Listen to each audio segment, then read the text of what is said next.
היחידה שאני מלמד את מבנה הנתונים מ-Union Find. והקורס הזה הוא עבור אלגוריתם שנקרא קרוסקל, שאנחנו נלמד אותו בהמשך. אנחנו נעשה את זה זריז, רק כדי להבין את העקרונות החשובים של מבנה נתונים, כדי שנוכל ללמוד את האלגוריתם. מי שכבר מכיר ולמד על מבנה הנתונים הזה יכול לדלג הלאה, אבל עדיין חשוב לעשות תזכורת, אז בואו תישארו איתי. הרוב לא למדו פה את זה, אז בואו נתחיל קדימה. אז מה המטרה? קודם כל זה להציג מידע, שזה בעיקר יהיה גרפים, על ידי חלוקה לקבוצות. אם אנחנו רוצים להציג קבוצות, זה אחלה מבנה נתונים. לכל קבוצה יש שורש. לפעמים זה יהיה לידר, לפעמים רות, כל אחד ואיך שהוא קורא לזה, שהוא מייצג את אותה קבוצה. כלומר, אם שואלים קבוצה מסוימת, מי אתם?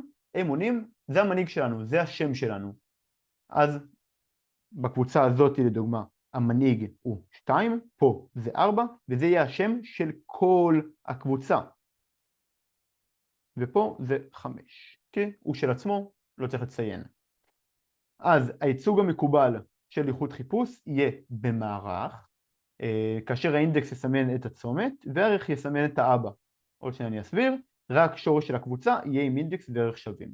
איך אני אסמן את זה? איך אני אחלק אותם לקבוצות במערך? אז נגיד, אני רוצה להראות ש2, 1 ו-0 הם באותה קבוצה. כל אחד יכיל את הערך של אבא שלו חוץ מהשורש. 1 מאבא שלו, 0. לכן באינדקס 1 יהיה 0. 0 מאבא שלו, 2.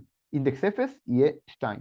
2 מאבא שלו, הקבוצה, רות, הוא עצמו, ולכן 2. רק שהאינדקס והערך שווים, זה אומר שסיימנו לחפש את הקבוצה, זה כל הקבוצה שלנו, זה הלידר של הקבוצה שלנו. אותו דבר ב-4 ו-3, מי האבא של 3? 4, ולכן הערך הוא 4 באינדקס 3, אז האינדקס מסמן לנו את הצומת, והערך בתוך האינדקס, בתוך המערך, מסמן לנו את האבא. ו-4, 4 ו-5, 5, הבנו את העיקרון פה. אז זה הסימון, אבל ייצוג נוסף נפוץ, שאני דווקא מעדיף אותו, הוא מתבצע על ידי מצביעים, ולרוב ככה אנחנו בעצם מייצגים את זה. אותו דבר כמו מערך, רק שצומת מצביע על אביו, כמו שמצא לנו פה, 1 מצביע על 0, 2, 0 על 2, 3 על 4, 2 על עצמו, 4 על עצמו, 5 על עצמו. זה הייצוג על ידי מצביעים, רק כאשר השורש מצביע על עצמו, הוא מייצג הקבוצה שלנו. יש לנו רק שתי פעולות במבנה נתונים הזה. איחוד וחיפוש. הוא גם נקרא ככה, מבנה איחוד חיפוש. או קבוצות זרות, יש לו כמה שמות. מה שהוא משמש עבורנו הוא לאחד קבוצות ולחפש בתוך הקבוצות הזה. אם אנחנו רוצים להפריד קבוצה, מאוד לא יעיל ולא נעשה את זה אף פעם עם מבנה הנתונים הזה. מעולה. אז למדנו את העקרונות החשובים, בואו נראה איך עושים פעולת find, איך עושים חיפוש. אז אם אנחנו רוצים נגיד לחפש את 1, מה החיפוש שלנו אומר? איזה קבוצה 1 משתייך אליה. אז החיפוש מחזיר לנו את שם הקבוצה אליו הוא משתייך. אנחנו נבדוק האם הצומת מצביע על עצמה, ואם לא, נעבור הלאה לאבא. זה הכל. אם 1 מצביע על עצמו, לא, הוא מצביע על 0. האם 0 מצביע על עצמו? לא, הוא מצביע ל-2. האם 2 מצביע על עצמו? כן. ולכן 1 שייך ל-2. בואו נראה את הקוד של זה. find set, if x לא שווה ל-x נקודה p, שזה האבא שלי, לאן אני מצביע, אז אני קורא ברקורסיה לאבא שלי.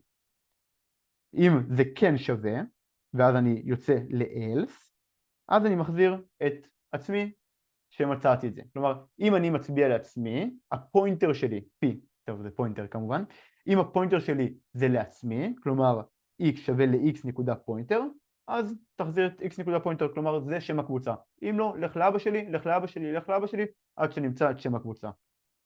תראו איזה אלגוריתם פשוט. מעולה, אז זה היה פעולת find, נהדר. משהו שהכי חשוב לזכור זה את הדבר הבא. u ו-v נמצאים באותה קבוצה, אם ורק אם find u שווה find v. אם אני אעשה find ל-1, ייתן לי 2.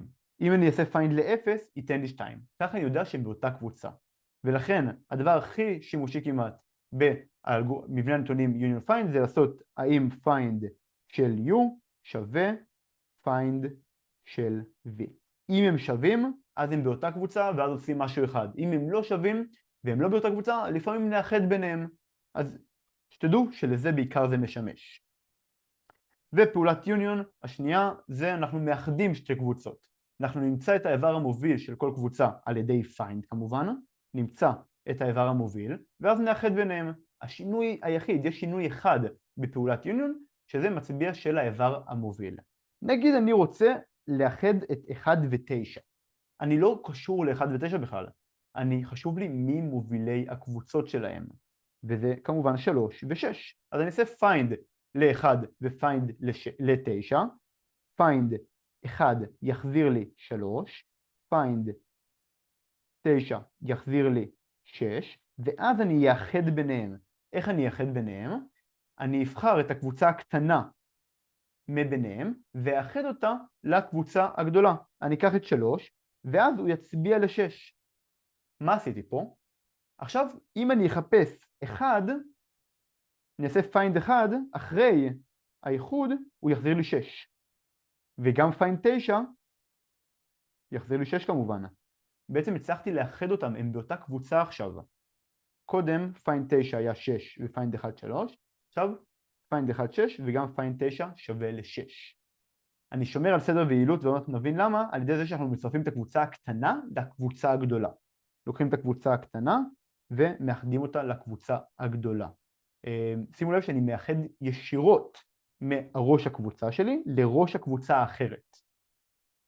לפני פעולת האיחוד נצטרך לבצע פעולת חיפוש כדי למצוא את הקבוצה ולאחד את כולה על ידי המוביל. השינוי היחיד באמת זה המצביע של 3. במקום להצביע על עצמו הוא עובר להצביע על 6.